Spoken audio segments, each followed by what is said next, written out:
China is now ratcheting up its tariffs on American goods to 125%. A 34% tax on imports from China. Retaliatory tariffs of 84%.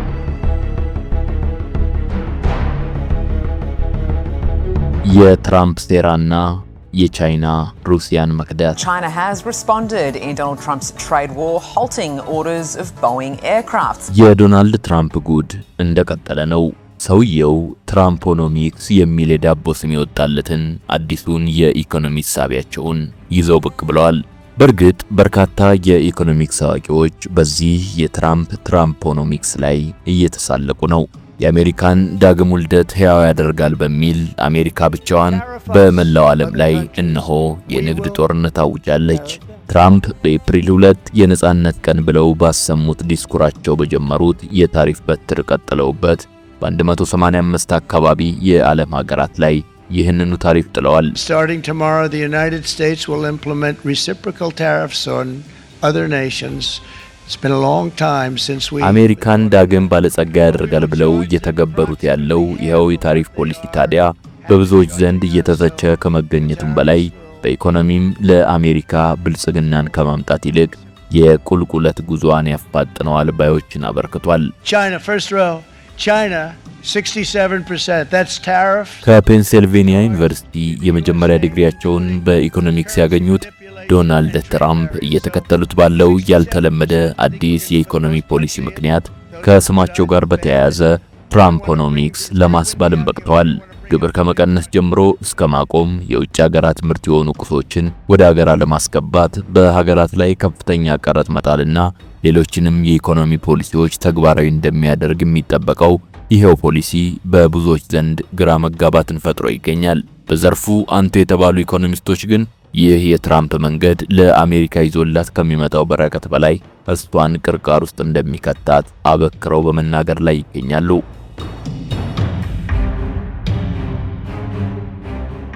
በጀመሩት የታሪፍ በትር ዓለምን እየገረፉ ያሉት ዶናልድ ትራምፕ ለሚሰነዘርባቸው ትችት ጆሮ ዳባ ልበስ ሆኗል ምላሻቸው።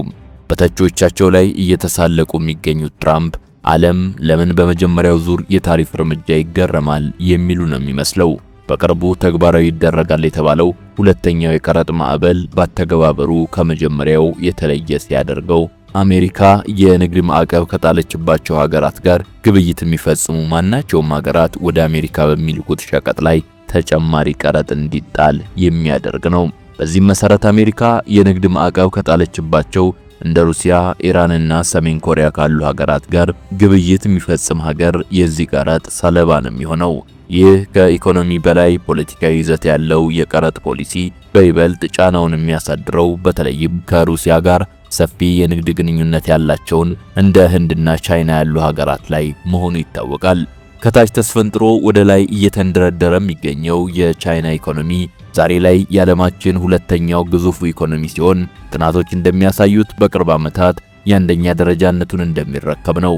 በመሆኑም የትራምፕ ሁለተኛው የቀረጥ ማዕበል በፖለቲካም ሆነ በኢኮኖሚ ቻይናን ታሳቢ የሚያደርግና ይዞት የሚመጣው ምት ለቻይና ቀላል እንደማይሆን በመነገር ላይ ነው የሚገኘው። የዛሬው ቻይና አጣብቂኝም ከዚሁ የሚነሳ ይሆናል። አሁን ላይ የሚወጡ መረጃዎች አሜሪካ ቻይና ላይ እስከ 105% የሚደርስ ቀረጥ ይጣለች ሲሆን ቻይናም በበኩሏ እስከ 85 በመቶ የሚደርስ ቀረጥ አሜሪካ ላይ ጥላ ትገኛለች። ይህ ሁለቱ ሀገራት በእርስ በርስ የንግድ ግንኙነታቸው ላይ ብቻ የተመሰረተ ነው። ትራምፕ እንዳሉት የሩሲያና የዩክሬን የተኩስ አቁም ስምምነት ወደ ተግባራው የማይገባ ከሆነ የዚህ ምክንያትም ሩሲያ የምትሆን ከሆነ ከ25 እስከ 50 በመቶ የሚደርስ ሁለተኛው አይነት ቀረጥ በሀገራት ላይ ይጣላል ማለት ነው። ከሩሲያ ጋር ካላት ጥብቅ የንግድ ግንኙነት አንጻር ቻይና ተጨማሪ እስከ 50 በመቶ የሚደርስ የቀረጥ አደጋ ይዞባት ይመጣል ማለትም ነው። ሁለተኛው የቀረጥ ፖሊሲ ይዞት በሚመጣው አደጋ ቻይና ቀለበት ውስጥ በመግባት የመጀመሪያዋ ሀገር የመሆኗ ነገር ይረጋገጣል ማለት ነው። በሁለተኛው ቀረጥ ፖለቲካዊ ገጽታ ይበልጥ ተጋላጭ የምትሆነው ሌላኛው ሀገር ደግሞ ሩሲያ ናት። በዩክሬንና በሩሲያ የሰላም ስምምነት ላይ ዶናልድ ትራምፕ አጥብቀው እየሰሩ እንደሆነም ይታወቃል። ለዚህም ይመስላል ሩሲያ ከሰሞኑ የትራምፕ የቀረጥ በትር የተረፈችው።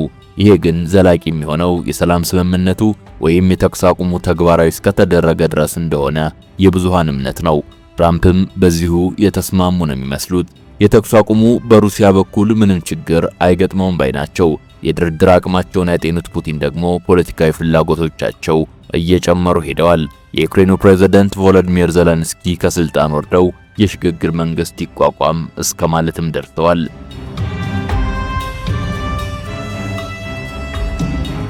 በዚህ በሩሲያ የድርድር አቅም ማደግና የፖለቲካ ፍላጎት መጨመር ላይ ተመስርቶ የሰላም ድርድሩ ቢቀር ምን ውጤት ያመጣል የሚለው ጥያቄ እዚህ ጋር የሚነሳ ይሆናል።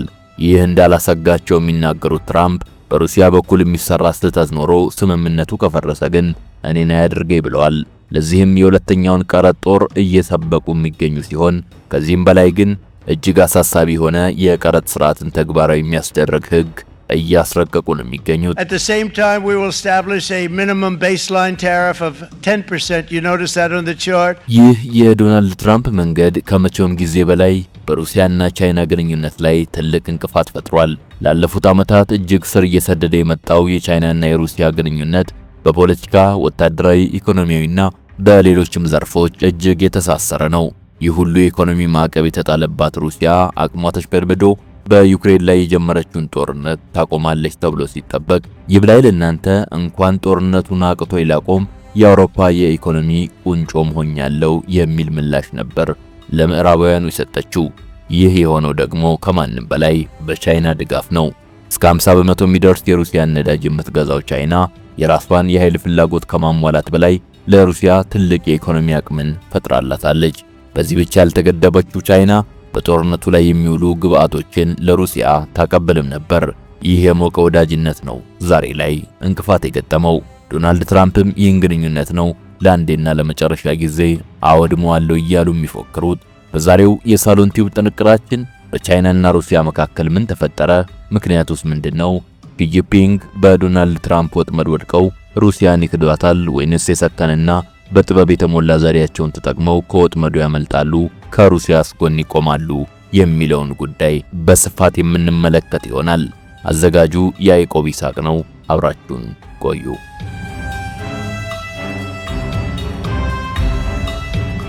የዩክሬን ጥቃትን ከጀመሩበት ቀን አንስቶ ፕሬዝዳንት ፑቲን ለጦርነቱ የሚያስፈልጋቸውን ወጪ ለመሸፈን በቻይናው ፕሬዝዳንት ሺ ጂንፒንግ ላይ የተማመኑ እንዲሆኑ አድርጓቸው ነበር። ይህ ግን አሁን ሊቀየር ይመስላል። ሺ ጂንፒንግ እየገጠማቸው ባለው ፈተና ፑቲን ላይ ሸርተት ያሉ ሲመስሉ የሩሲያ ኢኮኖሚም በአንድ ምሽት ብቻ የመውደም አደጋ የተጋረጠበት አስመስሎታል። በእርግጥ ቻይናና ሩሲያ በፈረንጆቹ የካቲት 2022 ጀምሮ የነበራቸውን ግንኙነት እጅግ ከማጠናከራቸው አንፃር የግንኙነታቸው መሻከር የማይመስል ነገር ይመስላል። ዳሩ ግን ከሩሲያ የሚደረገው የዘይት ግዢ ይዞት እየመጣ ያለው መዘዝ፣ የአሜሪካ የታሪፍ በትር ምን ይዞ ይመጣ ይሆን የሚለው የቻይና ጭንቀት፣ የዢ አስተዋይ ውሳኔና ከፑቲን በላይ ለሀገራቸው ጥቅም ቅድሚያ የመስጠታቸው ነገር በአንድ ላይ የሚፈጥረው ሁኔታ ሲታይ የሺ ጂንፒንግ ሸርተት ማለት የማይቀረው እርምጃ ተደርጎ ሊወሰድ ይችላል። ይህ በቀጣይ የሚታይ ሆኖ ሩሲያ የወረደባትን የማዕቀብ ውርጅብኝና ቻይና ያሳየችውን አጋርነት ግን በቅድሚያ እንመልከት። ሩሲያ ያን ሁሉ የተጣለባትን ማዕቀፍ በማለፍ በጦርነቱ መቀጠል ብቻ ሳይሆን ኢኮኖሚያውም እንዲያንሰራራ ለማድረግ የቻለችው በመላው ዓለም ትሸጥ በነበረው አንድ ምርት ብቻ ነበር፣ ነዳጅ። ይህ ብቸኛ ምርቷ ነበር ከአውዳሚው የዩክሬን ጦርነት ሩሲያ ሕይወት እንድታገኝ የረዳት። አሁን ላይም ከአውሮፓ ህብረት፣ አሜሪካ፣ ካናዳና በሌሎችም ጭምር ከተጣለባት 24311 አይነት ማዕቀብ ራሷን ለማዳን ሩሲያ እየታገለች ትገኛለች። ከነዚህ ማዕቀቦች ውስጥ 21692 የሚሆኑት ሩሲያ ከዩክሬን ጋር ጦርነት መጀመሯን ተከትሎ ተግባራዊ የተደረጉባት ሲሆኑ ከዚህም ውስጥ 8159ኙ በሩሲያ መንግስት የተያዙና ሀገሪቱ በሰፊው አምርታ ወደ ዓለም ለማሰራጨት የምትተማመንባቸው የንግድ ተቋማት ናቸው። በዚህ ብቻ ግን የሚቋጭ አይደለም። የሩሲያ ችግር አንዳንዶቹ ወሳኝ ማዕቀብ አይነቶች ሩሲያ በነዳጅ ሽያጭ ከሚያገናኟት ሀገራትም ጋር ይያያዛል። አሁን ላይ አሜሪካ ብቻ እጅግ የከፋ በሚባል ሁኔታ ከሩሲያ የምትገዛውን ነዳጅ ቀንሳለች። ወደ ኋላ ተመልሰን በ2021 የነበረውን ግብይት ስናይ አሜሪካ 290,000 ድፍድፍ በርሜል ነዳጅ በየቀኑ ከሩሲያ ትገዛ ነበር።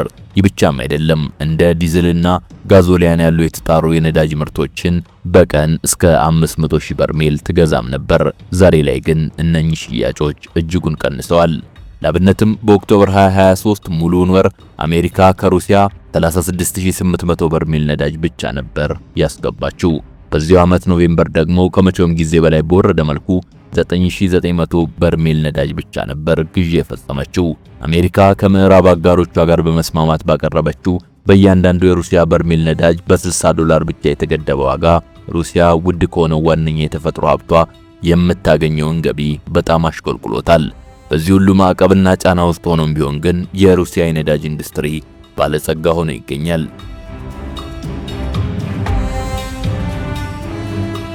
ሮይተርስ እንደዘገበው በ2024 ከአጠቃላይ የሀገሪቱ በጀት ውስጥ 108.22 ቢሊዮን ዶላርን የሸፈነው ይኸው የጋዝና የነዳጅ ሽያጭ ነው። ካለፈው ዓመት አንጻር 26 በመቶ ጭማሪ ያሳየው ይህ ሽያጭ የሩሲያ የነዳጅ ኢንዱስትሪ በጥሩ ሁኔታ ላይ መገኘቱን ማሳያ ተደርጎ ይወሰዳል። ጥያቄ የሚሆነው ይህ እንዴት ሊሆን ቻለ የሚለው ሲሆን መልሱ ደግሞ በአንድ ቃል ቻይና የሚል ይሆናል። በፑቲን አስተዳደር የሁሉ የኢኮኖሚ ማዕቀብ ተጥሎም ቻይና ብቸኛዋ በሚባል ሁኔታ የሩሲያ የነዳጅ ገበያተኛ ሆና ቆይታለች። በእርግጥ ህንድም የሩሲያን ነዳጅ ትገዛለች። 38% የሩሲያ ድፍድፍ የነዳጅ ሽያጭ ከህንድ ጋር ነው። ቱርክና አውሮፓም ይገበያያሉ። ዳሩ ግን የነሱ ግዢ እዚህ የሚባል አይደለም። ከአጠቃላይ 6 በመቶ ብቻ ነው። ቻይና ግን ዋነኛዋ የሩሲያ ደንበኛ ናት። 47 በመቶ ድፍድፍ ነዳጅ ብቻ በየወሩ ስትገዛት 12 በመቶ የተጣሩ የነዳጅ ምርቶቿን ትወስዳለች። የሀገሪቷ በጀት ከሚፈልገው ላይ 110 ቢሊዮን የሚሆነው በነዳጅ ሽያጭ የሚሸፈን ሲሆን ቻይና 50 በመቶ ያህሉን ወይም የ50 ቢሊዮን ዶላር ነዳጅ ከሩሲያ ትሸምታለች። እንግዲህ ሺጂፒንግ ወገቤን ካሉ የሚሉትም እዚህ ላይ ነው። ቻይና ከሩሲያ የነዳጅ ግዢ ቀስ እያለች ካፈገፈገች ለሩሲያ የቢሊዮን ዶላሮች ኪሳራን የሚሆነው።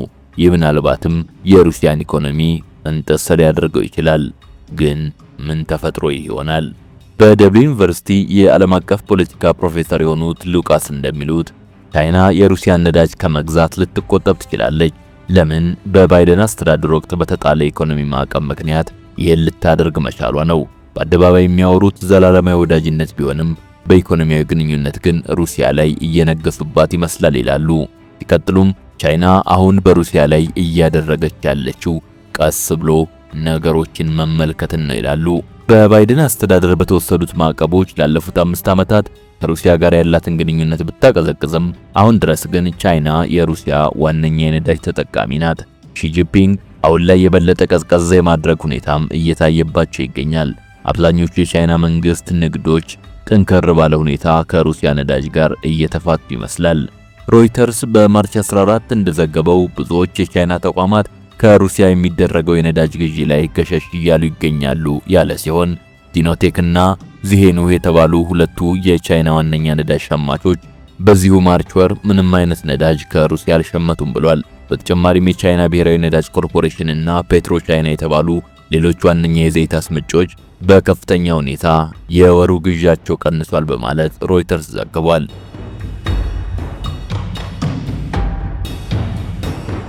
ይህ እንግዲህ ለፑቲን ቀላል ሊሆን አይችልም። በ2024 ከዘይት ሽያጭ ብቻ ሩሲያ ያገኘችውን 108 ቢሊዮን ዶላር ለ12 ወር ቢካፈል በእያንዳንዱ ወር 9 ቢሊዮን ዶላር አግኝታለች ማለት ነው። 47 በመቶ የሚሸፍነው የቻይና ግዢ ደግሞ በየወሩ ለፑቲን 4.23 ያቀብላቸዋል ማለት ነው። አሁን ላይ ነገሩን ቀዝቀዝ እያደረጉ ያሉት የቻይና ኩባንያዎች በርከት ያለ ቢሊዮን ዶላር ኪሳራን ፑቲን ላይ ማስከተል ጀምረዋል መባሉ ለዚህ ነው። የሺጂፒንግ ዛሬ ላይ ሸርተት ማለት ታዲያ ከምንም የመጣ አይደለም። የአሜሪካው ፕሬዝዳንት ዶናልድ ትራምፕ በማርች መጨረሻ ላይ ለሩሲያ የላኩትን ማስፈራሪያ ተከትሎ ነው። መልእክቱም በሩሲያና ዩክሬን መካከል እንዲመጣ የተፈለገው የተኩስ ማቆምን ተከትሎ ሲሆን ይህ ስምምነት በሩሲያ ምክንያት እንቅፋት የሚገጥመው ከሆነ ከሩሲያ ነዳጅ በሚገበያዩ ሀገራት ላይ ሁለተኛውን የኢኮኖሚ ማዕቀብ ትራምፕ እንደሚጥሉ የሰነዘሩትን ማስፈራሪያ ተከትሎ የመጣ መሆኑ ይነገራል። በእርግጥ ይህ የትራምፕ ዛቻ በአደባባይ የተነገረ መሆኑ ሳይሆን የትራምፕ የከንፈር ንግግርን በመተርጎም በሶሻል ሚዲያ የተሰራጨ መሆኑ ተአማኒነቱን ጥያቄ ላይ ሊጥለው ይችላል። ከዚያ ይልቅ የማስፈራሪያውን እውነትነት የሚጠቁመው በማርች መጨረሻ ፑቲን ወደ ትራምፕ ሐሳብ እጅጉን ተጠግተው የነበረ መሆኑ ነው። በቅርቡም ሁለቱ መሪዎች በኢነርጂ ተቋማትና በጥቁር ባህር ላይ የ30 ቀናት የተኩስ አቁም መቼ እንደሚጀመር እየተነጋገሩ ይገኛሉ። በዚህ መሃል የተገኘውን አጋጣሚ ግን ፑቲን ተጨማሪ ጥያቄ የሰነዘሩበት ሲሆን የዘለንስኪ መንግስት ከስልጣኑ እንዲለቅና በተባበሩት መንግስታት አማካኝነት በሽግግር መንግስት እንዲተካ ጠይቀዋል። ይህም የዘለንስኪን መንግስት ቅቡልነት ጥያቄ ውስጥ የሚከት ከመሆኑም በላይ ተግባራዊ ሊደረግ አይችልም። ይህ የፑቲን ጥያቄ ለትራምፕ አዲስ እንዳልሆነ የዘለንስኪና የትራምፕ ንግግር አንዱ ማሳያ ተደርጎ እንዲወሰድ አድርጎታል። በዚያ ንግግር ትራምፕ ዘለንስኪ ላይ አምባገነን የሚል ዘለፋን ጭምር የሰነዘሩ ሲሆን በዚህም በዘለንስኪ መንግስት ላይ ያለውን ቅቡልነት ትራምፕም እንደሚጠራጠሩት ማሳያ ተደርጎ ተወስዶ ነበር። ከአጨቃጫቂውና አሳፋሪው የሁለቱ መሪዎች የካቲት ወር ንግግር በኋላ ግን የሁለቱ መሪዎች ግንኙነት እየተሻሻለ መጥቷል። በፑቲን በኩልም ያለው ነገር ጥሩ እንደሆነ የገለጹት ትራምፕ በተኩስ አቁም ስምምነቱ ላይ ፑቲን በግልጽ ጥረቱን አሳይቷል ሲሉም ተናግረው ነበር። በዚህ መሃል ግን ፑቲን ፍላጎታቸው መጨመሩን ገለጹ። ይህን ተከትሎም እኔና ሩሲያ ይህን ደም አፋሳሽ የዩክሬን ጦርነት ማስቆም ካቃተን ፑቲን በዘለንስኪ ላይ ያሳዩትን ያቋም ተከትሎ እንደማስበው በሩሲያ ችግር ከሆነ በእርግጥ አይሆንም፣ ዳሩ ግን በሩሲያ ምክንያት ከሆነ ከሩሲያ በሚላከው ነዳጅ ላይ ሁለተኛውን ታሪፍ እጥላለሁ ሲሉ ተናገሩ። ማብራሪያቸውን ሲቀጥሉም ያን ዘይት ከሩሲያ የሚገዛው ሀገር ማንም ይሁን ማን ከአሜሪካ ጋር በንግድ መቀጠል አይችልም በማለት አስፈራሩ። ከ25 እስከ 50 በመቶ የሚደርስ ታሪፍ በሁሉም የዘይት ምርቶች ላይ ሊኖር ይችላል ሲሉም ተናገሩ። ታዲያ በዚህ ሁሉ ውስጥ ቻይና የምታደርገው ምንድነው? ይህ ሁለተኛው የተባለው የታሪፍ ባህሪ በመዘዘኛነቱ የሚታወቅ የፋይናንስ በትር ሲሆን ለቻይናም ጉዳይ መልስ የሚሰጥ ነው የሚመስለው። እንደ መጀመሪያው የታሪፍ በትር ቅጣቱን የሚቀምሰው ታሪፍ የተጣለበት ሀገር ሳይሆን አሜሪካ አይሆንም ከዚህ ሀገር ጋር ይቅርባቸው የተባሉትን ሀገራት ነው ዶጥ የሚያደርገው። ቻይናም ከሩሲያ ጋር ነዳጅ መገበያየቷን ከቀጠለች ቅጣቱን ሰልቀጥ ማድረግ ይጠበቅባታል ማለት ነው። የቻይናው ሺጂፒንግ ሩሲያ ላይ ሸርተት የማለታቸውን ጉዳይ ልክ የሚያደርገውም ይኸው ይመስላል።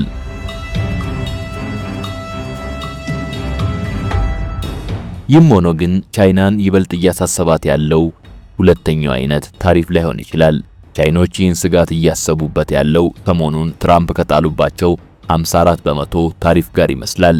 ተጨማሪም ይህን የስጋት አደጋ የሚጋፈጡት ከአሜሪካ ጋር ብቻ ሳይሆን ከአውሮፓም ጋር ያላቸውን ግንኙነት ለማሻሻል በሚፈልጉበት ጊዜ ላይ ነው። ትራምፕ አዲስ ይዘው የመጡት የነጻነት ቀን ያሉትና በኤፕሪል 2 ይፋ ያደረጉት በመላው ዓለም ላይ የሚጣል ታሪፍ ነው። በሚያስገርም ሁኔታ ሩሲያ በዚህ ውስጥ አልተካተተችም። ቻይና ግን ከባዱ ምት ከሚጠብቃቸው ሀገራት መካከል አንዷ ሆናለች። በፊት በነበረው ላይ አሁን አዲሱ ታሪፍ ሲጨመር የቻይናን ታሪፍ 54 በመቶ ያደርሰዋል። በእርግጥ ለዚህ የታሪፍ ጭማሪ ተገቢውን መልስ ቻይና ሰጥታለች። በኤፕሪል 4 ሪፖርቱ ዘ ጋርዲያን ጋዜጣ እንደዘገበው ለትራምፕ የታሪፍ እርምጃ ሺጂፒንግ 34 በመቶ ታሪፍ ከአሜሪካ የሚገቡ ሸቀጦች ላይ በጠቅላላ ጥለዋል። ይህ የታሪፍ ሰጣ ገባ የሁለቱን ሀገራት ኢኮኖሚ እንደሚጎዳ ይታወቃል። ቻይና ላይ ተጨማሪ የቤት ስራ የሚሆነው የሁለተኛውን የአሜሪካ ታሪፍ እርምጃ ተከትሎ ከሩሲያ ጋር በሚኖራት የነዳጅ ግብይት የምትቀጥል ከሆነ በነበረው 54 በመቶ ታሪፍ ላይ ተጨማሪ እስከ 50 በመቶ የሚደርስ ታሪፍ እንዲጣልባት የሚያደርግ መሆኑ ነው። ይህም ከሩሲያ ጋር ያላትን የንግድ ሰንሰለት ለመበጠስ የሚያስገድዳት ሲሆን ይህን ካላደረገች እያንዳንዱ ወደ አሜሪካ በምትልከው ዕቃ ላይ እስከ 100% ዋጋ እንድትጨምር ያደርጋታል። ለቻይና ከዚህ የከፋው ግን ቀጣዩ ነው። አሜሪካ 25 ሪፐብሊካን 25 ዲሞክራቶች የደገፉት አዲስ የህግ ረቂቅ ያቀረበች ሲሆን ይህም ረቂቅ ሲጸድቅ የትራምፕ ሁለተኛው የታሪፍ ምትን የሚያስከነዳ እጅጉን የከፋ ያደርገዋል። በቅዱ መሰረት ከሩሲያ ጋር በመገበያየት ነዳጅ፣ ጋዝ፣ ዩራኒየም ወይም ተመሳሳይ ምርቶችን የሚገዛ ሀገር ላይ እስከ 5% የሚደርስ ታሪፍ እንዲጣል ያስገድዳል። ይህ ቢል ከጸደቀ ቻይና ወደ አሜሪካ የምትልከው ማንኛውም ምርት ላይ እስከ 554% የሚደርስ ታሪፍ ይጠብቃታል ማለት ነው።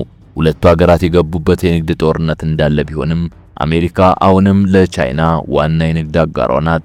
በ2024 $438.9 ቢሊዮን ላገኘችው ቻይና ይህን ማጣት ሺጂፒንግ የሚቋቋሙት ነገር አይሆንም። ስለዚህ ለነዳጅ ፍጆታቸው ወደ ሌላ ሀገር ማማተራቸው የማይቀር ይሆናል። ይህን ሲያደርጉም በፑቲን ጉሮሮ ላይ ቆመው ቢሆንም የቻይና ኢኮኖሚ በግስጋሴ ውስጥ ከቀጠለ ድረስ ሺጂፒንግ የሚያሳዝናቸው ነገር ይኖራል ተብሎ አይታሰብም።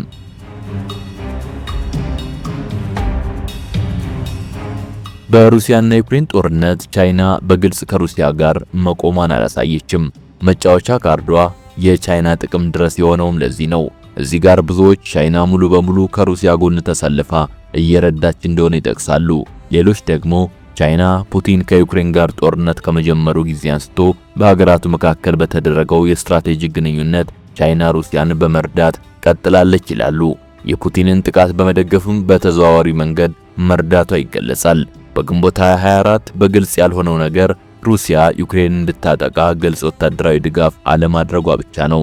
ዳሩ ግን 70% የማሽን ግብአቶችና 90% ማይክሮ ኤሌክትሮኒክስ ከቻይና ወጥተው ነው ሩሲያ የምትጠቀምባቸው። እነዚህም የሩሲያ የጦር መሳሪያዎች ግብአቶች ናቸው። በግልጽ ንግግር ቻይና ለሩሲያ ያለቀላቸው መሳሪያዎችን አልሸጠች ይሆናል። የሁሉም መሳሪያዎች ግብአት ግን የቻይና ነው ማለት ነው። ቻይና ባታምንም ለፑቲን የምትሸጠው ቁሳቁስ ግን እስከ ድሮንም እንደሚደርስ መረጃዎች ይወጣሉ። በለንደን የሚገኘው የቻይና ኤምባሲ ግን ቻይና ዓለም አቀፍ ሕግንና ደንብን የተከተለ እንቅስቃሴ እንደምታደርግ በመግለጽ ሐሜቱን ሲያስተባብለው ቆይቷል። ለምን? ምክንያቱም ሁለቱንም ስለሚጫወቱ ነው። ቸርን ሰንብት።